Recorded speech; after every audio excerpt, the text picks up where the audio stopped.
And we're going to have a little cameo. If I got the timeline right, by Apache Sniper. If not, then it will be someone else. But Ortega, that's how Ortega is going to go. So Ortega is going to be missing. In the second act, we find it because it's brought up that Ortega is a master in these snatch and grab operations in the First Blood Part 2 novelization.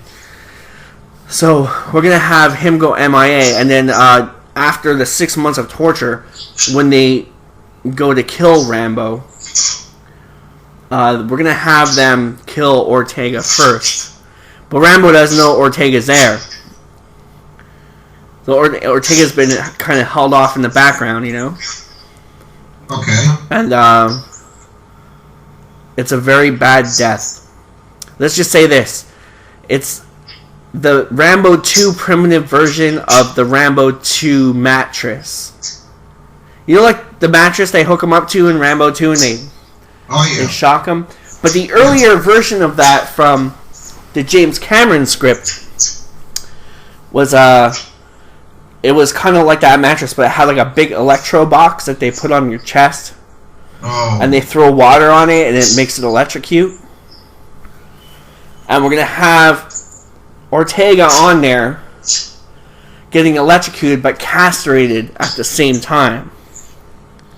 And we're going to show the castration. Jesus. This is definitely a rated X film. Like, there was so much.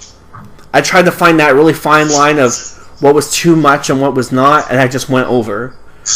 Like, I really went for the bloodiest, craziest, sickest stuff I could do to kind of like give justice to why Rambo is the way that Rambo is. Yeah. You know? But there's some pretty bad scenes in there, man. Like, my cameo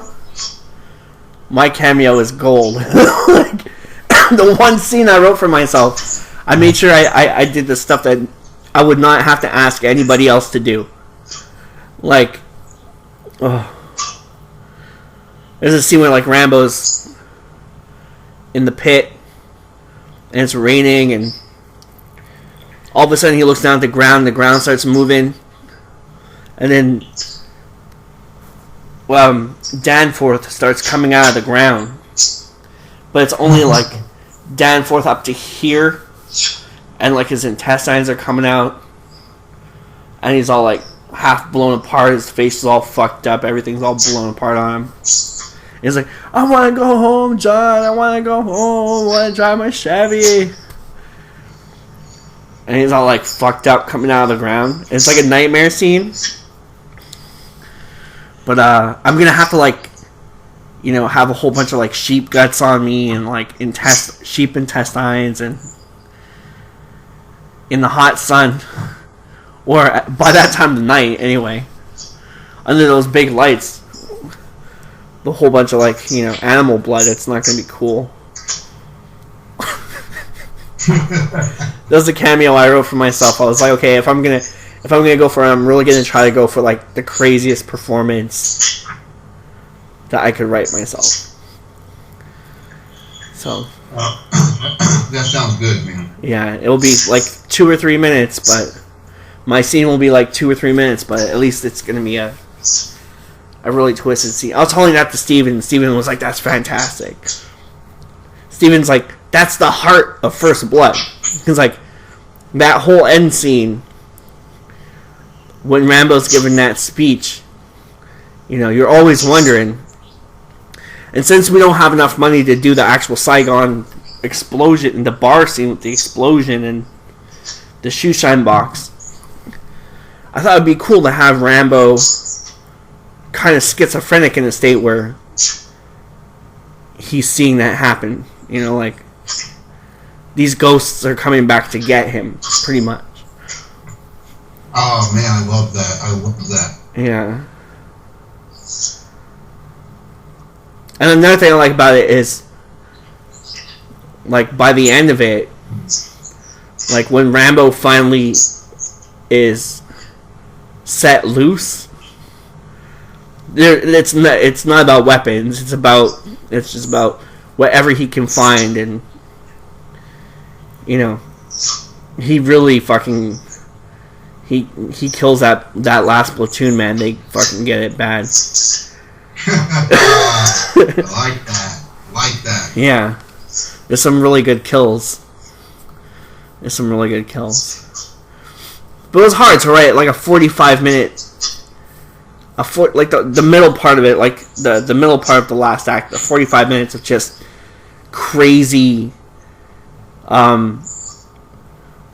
like schizophrenic dream sequence. It's kind of like, you know, like Nightmare on Elm Street, how you don't know you're in the dream until you're in the dream.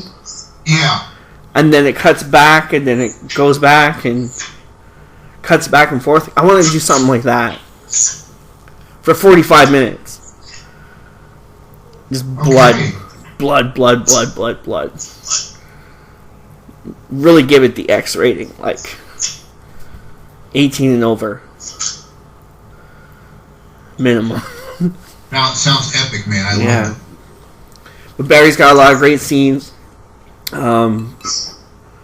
Just like the thing that I'm wondering about now, the thing that's kind of slowing me down is I'm wondering if I should switch Bud Morisi's character with Michael Chapman's character. Because I've had Bud do some Troutman impressions for me, and he's got the look. Like, he can mug like Troutman and all that. Mm-hmm. And I'm thinking maybe I'll swap them out. That way I can have Mike Chapman do some action scenes. Because Mike Chapman has, like, guns and prop explosions and all that shit. So I'm wondering, next time I have Chapman on, I was supposed to have him on today, but next time I talk to him, I'm going to ask him what he thinks about that. If he would prefer maybe getting more into the action and having Bud as more of a supporting role. Yeah. I like that. Yeah, I want to do some action myself. Oh, yeah. You're going to be doing some action. Oh, I can't wait. And I was thinking, in some of the action scenes I do, we can touch upon the yellow. While Barry is fighting, you see that touch upon that scene in First Blood where I think his wife or mother talks about the yellow smoke around. Oh, Agent Orange. Yes. Yeah. I know in the second act, Barry has a big thing with the Agent Orange. It actually takes place in a... I forget what movie it was. I saw this Tom Hanks interview where they were talking about one of the war productions he was working with, where they had these mounds that were carved out like hives inside them. And the Viet Cong would be underground in these like tunnels and stuff. And that's how they would attack. They would come out and attack.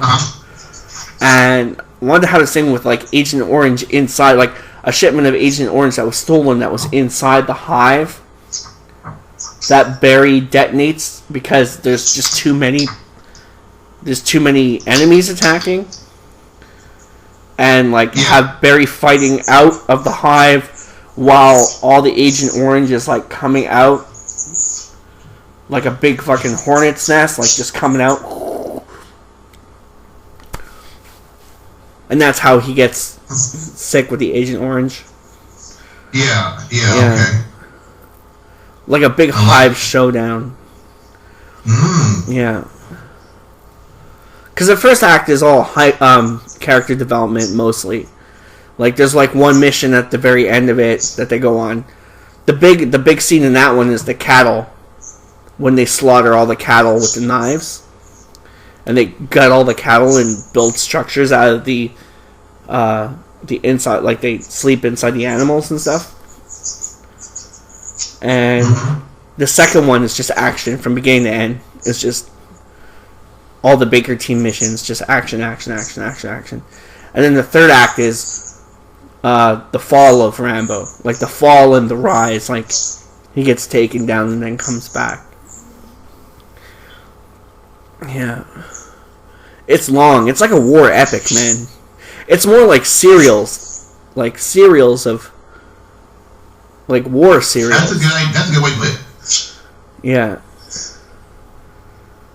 Because it was like, oh my god. Once I started writing what we were gonna do, and once I got the notes from Steven of what they took out of First Blood, I was like, okay, like now we gotta backtrack and fill in all those gaps of what happened all the way back. So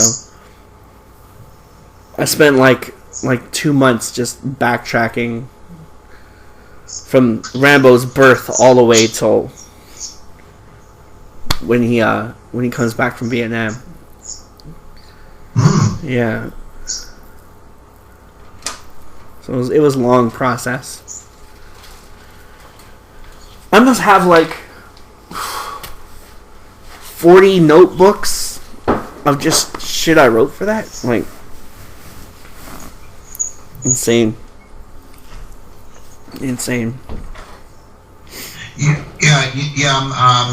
I want to try something more than just acting and screenwriting. The guy who I was doing the zombie movie with, the director, I learned so much from him.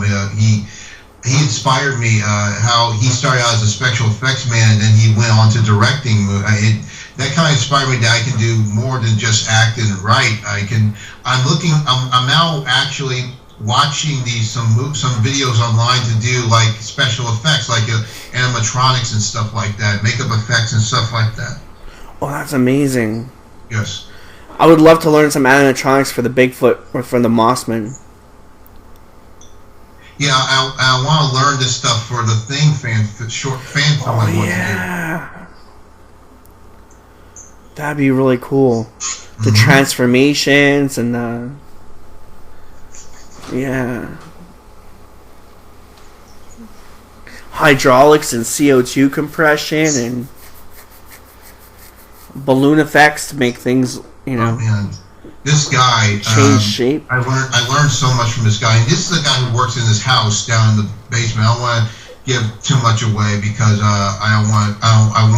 we haven't finished the movie yet, so I don't want to talk too much about it. But the way he taught me, what he showed me, the way how you can, the stuff you can do, the stuff he brought together. He went to a local hardware store and made the stuff.